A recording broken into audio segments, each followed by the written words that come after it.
Well, hello everybody and welcome to today's webinar, 6 Steps to Kickstart Your Preventive Maintenance Program. So this event is brought to you by Food Safety Magazine and it is sponsored by Limble. I'm Adrienne Bloom, Editorial Director of Food Safety Magazine, and I'll be your moderator for today's webinar. Thanks for joining us. Now today's presenters will be Kristin Drake, Vice President of Customer Success at Limble, and also Matt Burtz, Maintenance Consultant. Now I'll rejoin Kristin and Matt at the end of the webinar to help answer some of your questions that have come in throughout the presentation. So don't forget to submit those questions in the Q&A and chat section of the webinar console. Also, today's event is being recorded and archived on food-safety.com. All right, with that said, I'm excited to turn it over to today's presenters, Kristin and Matt. Take it away, guys. Thanks so much, Adrienne. Really happy to be here. And as you mentioned, I am with Limble and so excited to have Matt joining me here today, who is going to tell his story from Preferred Popcorn. Matt, do you want to give us a little bit of background? Absolutely. So I'm Matt Burtz. Maintenance consultant. I used to be a maintenance director for Preferred Popcorn. And I'm just going to share with you guys my experience building a preventative maintenance program. And hopefully we can, I'm sure there's a lot of commonalities that we have and hopefully can help you get your preventative maintenance program kickstarted too. So moving right along, we're going to jump right into what are some of the core challenges that we faced at Preferred Popcorn. We had a lot of different things that happened on our end. And I'm trying to get it blown up just a little bit bigger on my end here to see. Having a little, there we go. That's on my fault here on my end. All right. So we had a brand new plant which meant we had new benchmarks. We had new things to figure out, things that we weren't sure what was going to break or how it was going to break. Everything's new, so it should stay running, right? Well, we all know that things break down along the way. And we had some parts issues. A lot of this happened right in the middle of COVID. And so we wanted to make sure that we were utilizing the parts that we had on hand and that we were making effective use of those parts. And then that we had a good parts ordering in place as well. Making the case for resources, we always get told as those of us in maintenance is fix it, but don't spend any money. And so how do we do that? And then how do we justify making another expense, if you will, into something that's known as a CMMS or a computerized maintenance management software? Why does making an additional expense make sense? And one of the key things I want to make sure that we talk about that right at the get-go is it's not an expense, it's an investment. And we'll look at more of that as we go through here too. And finally, one of the other pieces that we wanted to clear up was lack of visibility. We had a lot of different departments within the company, especially between operations, food safety, and maintenance. And we wanted to make sure that everybody was looking at the same screen, that we were all helping each other out through the whole process. And so we wanted to make sure that we weren't doing extra work that another department was already taking care of. We wanted to make sure everything was documented effectively and correctly, especially when it comes time for audits. I know it's that A word that tends to make us shiver a little bit. So, Kristin, did you have anything else you wanted to add with that? Yeah, well, I was just curious too, a little bit around moving. I think a lot of the customers that we're working with are talking about challenges in staffing and hiring, right? And I think from a poor documentation or not having things in one place, that lack of visibility is also a challenge as you're changing staff or finding new folks to join your team, right? And so I think that was another piece that it is a really big impact, especially right now with a difficult time getting skilled workforce. Definitely, and where turnover it happens a lot. How do we pass things along to those that are coming in behind us? If we leave, how can things stay running and stay efficient? So we'll talk about that as we get into assets and collecting everything. So one of the things that we've looked at, we knew for us we needed to get organized. Organization was key. We needed to get It wasn't that we were doing things wrong. It was that the company had grown. And with growth, we need to continue to grow other departments as well. And so my general manager and we had a great working relationship between each other. And I went to him and I said, hey, I need something. I need some software to help me manage this, to get through this. And I sat down with him and we began to have the conversation of food safety needs to know this. I need to know how to coordinate with what's happening on the floor. Things are getting lost in emails. Somebody say, hey, I emailed you this 3 weeks ago. I'm like, oh, yeah, I remember, but it wasn't at the forefront. Notes, well, so-and-so, Bob said that this needs fixed. Well, the message from Bob never got to me. So we really needed to figure out how can we be more efficient. So that meant bringing in some level of software. And we jumped right into some of our goals as we sat down to try to figure this out. We wanted to increase uptime. We wanted to make sure that things stayed running. If a lot of times we don't think about the fact that we know that breakdowns cost us, and I say breakdowns cost us twice. Number one, the cost of repair that it's going to take to fix that piece of equipment. Whether that's bringing in contractors, we do it ourselves, parts. But the other piece of that is the downtime that we're not in production. What is that? What is that value? What is that if we're not creating product, if we're not packaging product to sell? What is that cost of being out of production? So how do we increase that uptime so that we're not having that expense? The other part was improved compliance. Like I talked about, we had a brand new plant. It was a lot bigger. And so we wanted to make sure that with our growth, that our compliance was continuing to grow. We know that when we go through these food safety audits, they're always going to find something. And what we hope that they find is that it's something very small. And we wanted to make sure that that our compliance continued to grow as well. They want to see growth. How do you continually work to defend your product that you're putting out to market? It's not just a matter of we want repeat customers because they like our food, but they also like it because it's safe. They see our name, they see our product. We wanted to be safe with that. Yeah, Matt, I think that's a really big one because especially in this industry, right, it's absolutely critical to make sure that not only are you following the standards, but that you're keeping track of all of that. And that if you do have an audit triggered, you have everything to be able to share. Here's our documentation. Here's the process that we've done, right? And having everything in separate emails or pieces of papers floating around your office is not exactly the easiest way to go through that. Absolutely. And so software, that's where we went to. And so I tried a spreadsheet, and this is my favorite. I'm thinking, all right, I'm going to make this maintenance spreadsheet, and I got this Excel document. I'm going to go out and do this 1 p.m. on this piece of equipment. This is what the book said. And I went out and I filled it all out, and I took this piece of paper and said, what am I going to do with this? I'm going to put it in a folder, and it's not going to be visible to anybody else. I'm going to put it in this folder, and it's going to live in this folder until somebody asks for it. And then what do I need to do to go back? Is it easy to access? Do I even remember that I have the folder? So again, we jumped right into needing a better level of software beyond spreadsheets.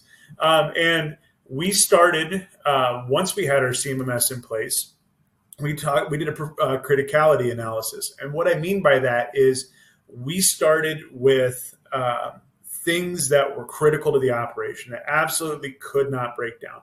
We all have things in our operations that like, this is number one, this absolutely has to be held together. The others, sometimes this piece is also the piece that you know the best. If you aren't sure what's critical in your operation, start with something that you know really well and work to develop it with that product because that's going to make the rest of the process easier. We want to, the goal is not to be at 100% PM right out of the gate. It took me over a year to get there, but it was a good process. It takes time to develop it. And we start with that one item that we know really well, and we develop a flow. We figure out what it's like to put that product into a CMMS, how to view it, how to analyze it, how to work with it. And then as we develop that flow with that piece that's either critical or that we know really well, it becomes easier to apply that flow to pieces that we're not as familiar with. That piece of equipment that gets used sometimes, but now I have a process in place to add that piece of equipment that's going to match the harder pieces along the line. And so, triage it. What's the worst case scenario if this breaks down to we can get to that at some point. So start working your way through the flow of that nature. Yeah, Matt, I think that's a really critical piece because especially as a lot of folks are getting started with Limble, in my experience, it can be overwhelming, right? And so to go into this thinking about, hey, let's just start with what's going to make the biggest impact. Let's keep it small, get people comfortable with where we're going, right? And I think you had a lot of success with that. Yeah, and that's so for me, my background's in ag equipment. And so I started with, we had outdoor equipment. So our operation was, we had the popcorn outside the plant in the bins. We needed to get it in the plant so it could get bagged. And so I started with the pieces that I knew really well was trucks, tractors, grain handling equipment. And so I started with that. It's what I knew. And I demoed it all the way through in the process. And so the first thing, like I'm talking about, is that asset, that truck or tractor. Or the bagger or whatever it is that you have, or the bottler, the labeler, put your favorite noun in there. But start collecting some information. One of the first things that happens when we get told, hey, this machine is broke down, this piece is broken. When we call in for parts or we need to send a PO, we may not be at our desk. I was mobile. I was out on the floor just as much fixing stuff as I was trying to manage everything. So this had to travel with me, and I needed it to be right here. I needed it to be on my phone. And so I went and I needed to have that information handy. So I did, for instance, if it's a truck, I had the make, model, year.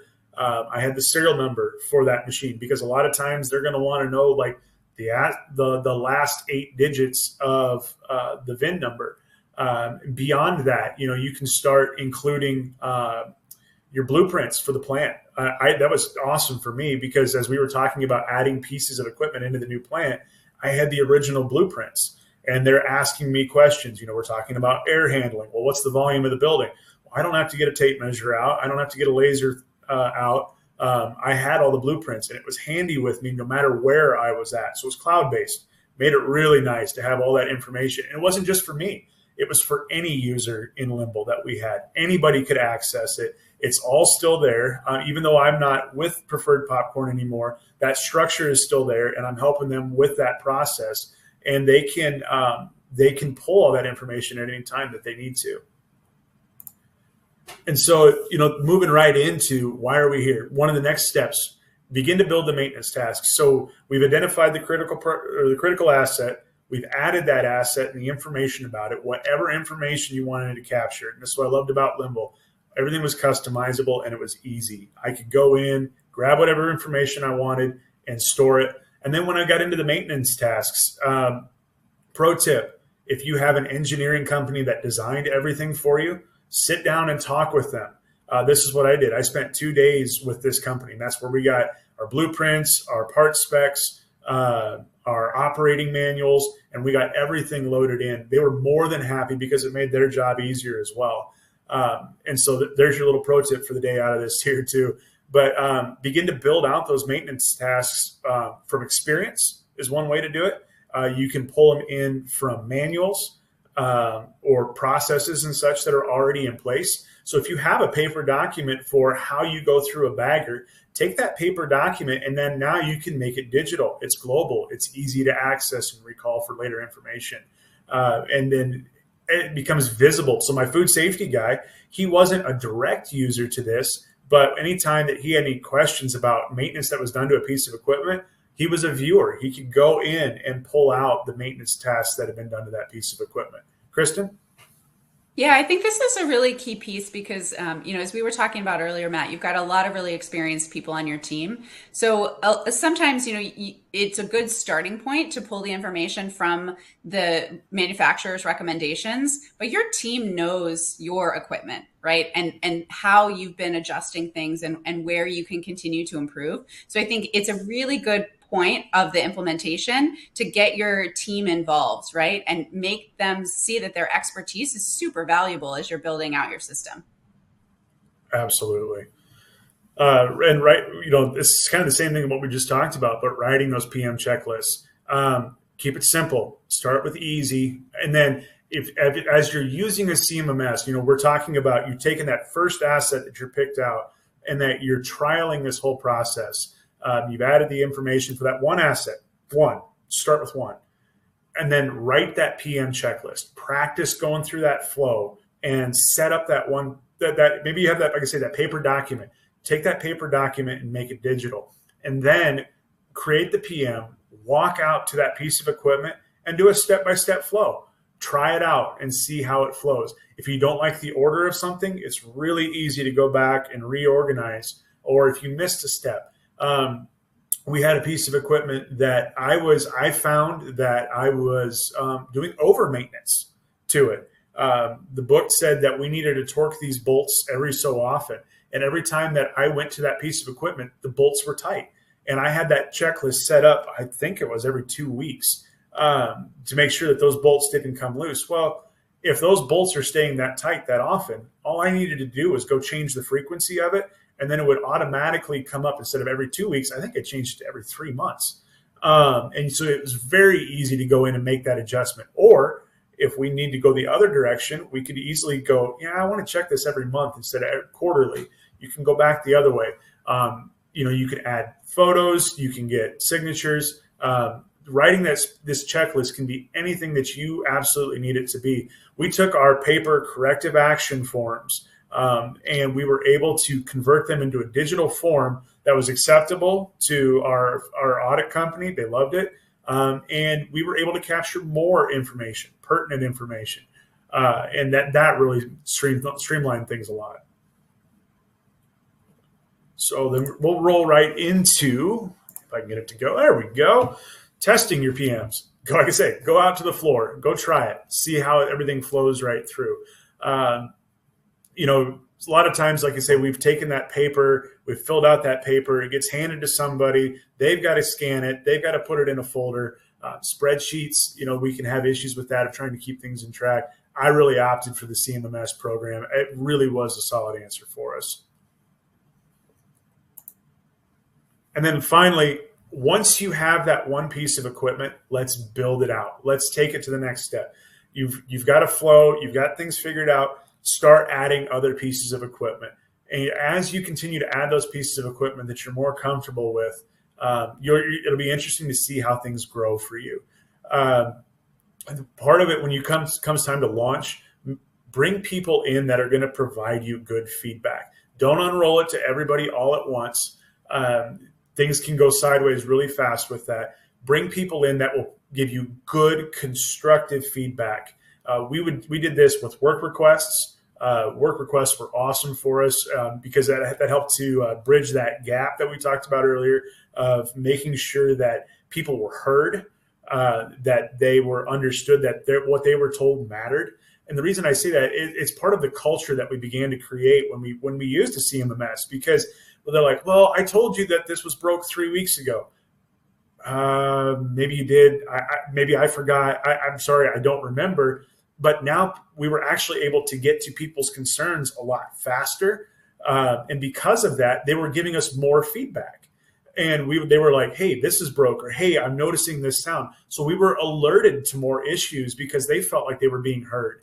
And so that really helped us to launch our program because we created a good culture where everybody felt like they were involved. Even those that were in production, they would send us work requests saying, hey, this machine's making this noise. Great. We'll come over and check it out as soon as we can. We'll see what's going on. So that was critical for helping to get our CMMS program off the ground. And then don't be afraid to make adjustments. Don't be afraid to customize it to what you need it to be. I think that's one of my favorite things. When I trialed 6 or 7 different CMMS programs, and I wish I'd found Limble first. And I think if I would have, I wouldn't have looked anywhere else. Shameless plug. But I loved how it was mobile. I loved how I could customize it and make it what I needed to be. And as we continue to provide good information for it, it helped us to be able to make better management decisions going forward. Kristin?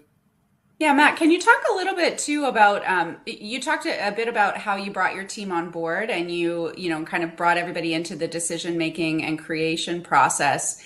How did it work with your team in terms of training them on the actual software, right? Like sometimes people aren't super technologically savvy. So how did that go as, they started to use the mobile app, for example, to track or to look up information that was in the system? That's critical for you as the manager or the person that's wanting to champion this. Be patient with them. You've been in it for a while. What makes sense to you, what flows quickly for you, may not make as much sense for them. Remember, so take the time to show them, continue to work with them. The couple guys, my couple technicians were fairly tech savvy, so they bought into it, but it still took time to develop it and to pull it through. It was those that were on the floor submitting work requests that I had to show them how to get into it and open it up. But once they found out that it was just a simple form that they needed to submit and they didn't have to do anything else, that made it a lot easier. The plant manager, he really liked it because he could see kind of what was on our docket for going forward. He could kind of see the things that we had on our priority list that we wanted to get through. So that improved our communication as well. So I brought those in that would give me good feedback right away. And then as those people talk about it, those that are I would say, are less prone to buy into technology in that way, actually found that they wanted to be more part of it because everybody else was doing it. Yeah, that's great to hear. Well, so drum roll, what were your results? The biggest piece, right? So we did find uptime increased. We were more productive. The best kudo I got at the end of the year was when I sat down for my review. The general manager said we didn't have one day that we were shut down longer than 24 hours, and that was huge. I mean, and so that we talked about that expense at the beginning of can we afford a CMMS? That was easily wiped out. Because of how we were performing, moving right into that cost reduced. Now, granted, if you looked at maintenance as an expense line on the budget, our expenses went up. I mean, we spent more throughout the year, but it was, if you look at the overall profit versus what we had spent in expenses, our profit margins went up. It's because we were in production. We didn't have to shut down. And so while that expense line, is easy to look at and go, oh, we're spending too much. What's happening to the profit margin?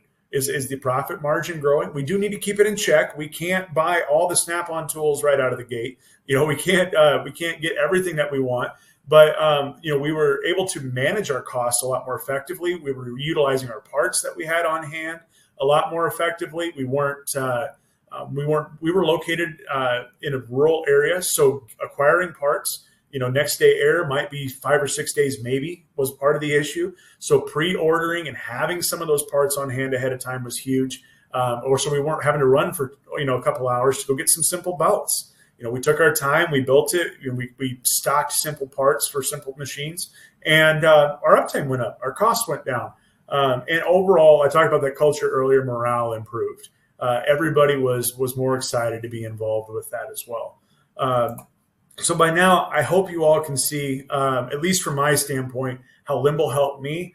I hope that through this process of giving you an idea of where do I start in the overwhelming world of moving into a CMMS or starting a preventative maintenance program, or even if you have one in place, hopefully we gave you some ideas of how you can improve your program as well. It's a process.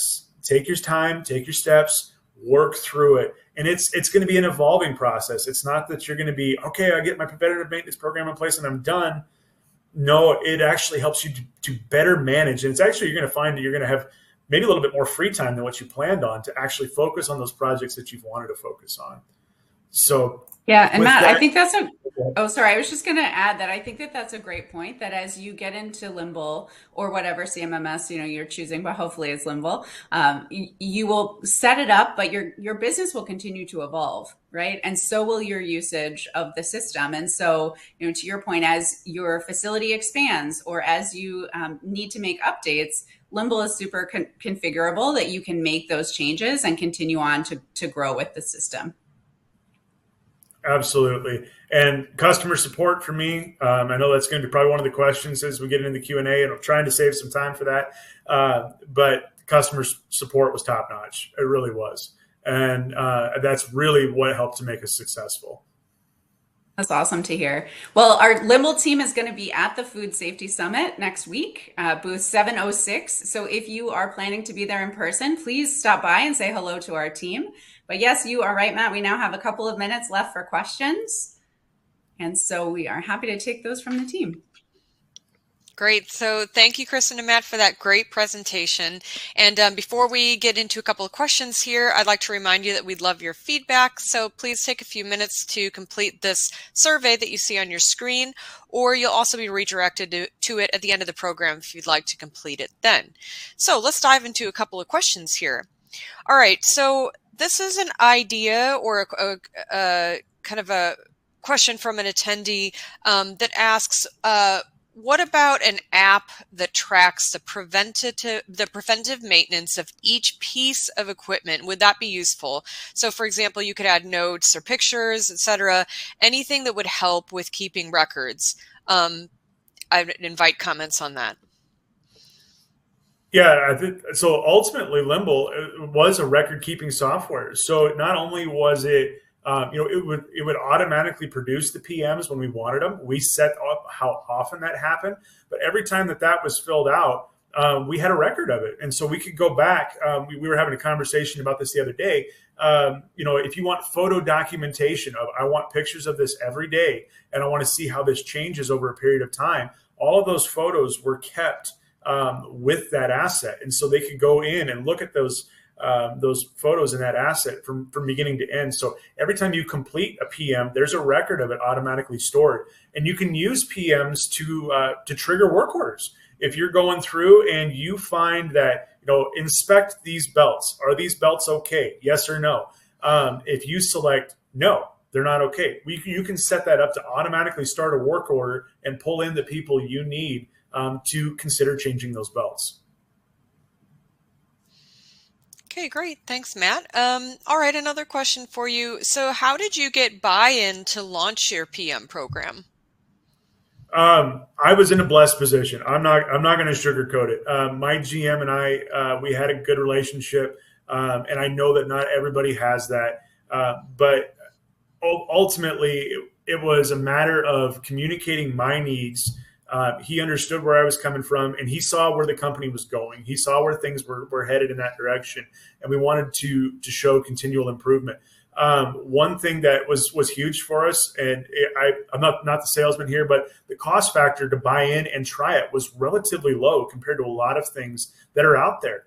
And so even if you look at it from a standpoint of a small amount of risk to the amount of gain that could be had, the buy-in was relatively low for us, and it was easy. Like, well, we'll at least give it a shot, and we're not out anything really at the end of it.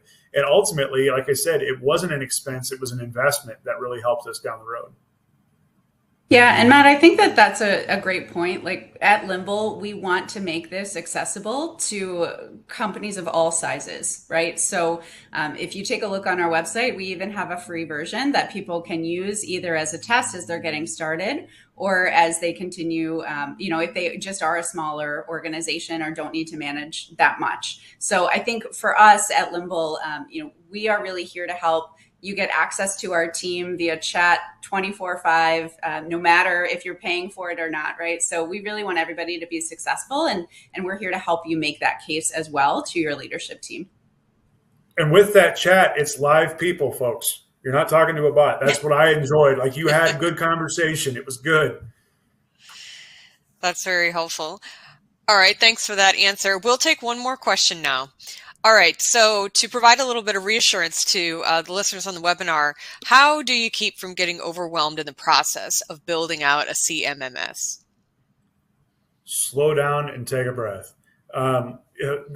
It can be very overwhelming, especially when, with a larger operation, of knowing where do I start. And as you approach that, I think that was one of the things that Limble was really helpful with. And that's part of the reason why I'm here, is I want to help you guys with that too. If there's something I can help with, please reach out. But ultimately, I want to make sure that you guys understand, start with something you know. Start with that piece that you're familiar with. I can't hit on that enough, because if you have something you know, it's easier to work with that than to take on something that you don't know and try to invent a whole process and not have any idea where it's headed. Build a small outline, create an asset, create a work order against it. This was my piloting process. Create a PM, try it out, test it, tune it, and then bring others in for feedback as well. Great. Thank you so much, Matt and Kristin. This was a great discussion. Unfortunately, that's all the time we have for the event today, but please join me in once again thanking Kristin and Matt for their presentation, as well as today's sponsor, Limble. Now, if you have any additional questions or comments, please don't hesitate to click that email us button on the console, and we'll share them with our presenters so that they can respond directly to you. And if you didn't have a chance to fill it out earlier, you can find that post-event survey when the webinar ends. You'll be directed to that at the end of the presentation. We always look forward to hearing how to make our programs work better for you. So we appreciate your time, and we hope you found this webinar to be a valuable experience. Thank you so much for joining us today.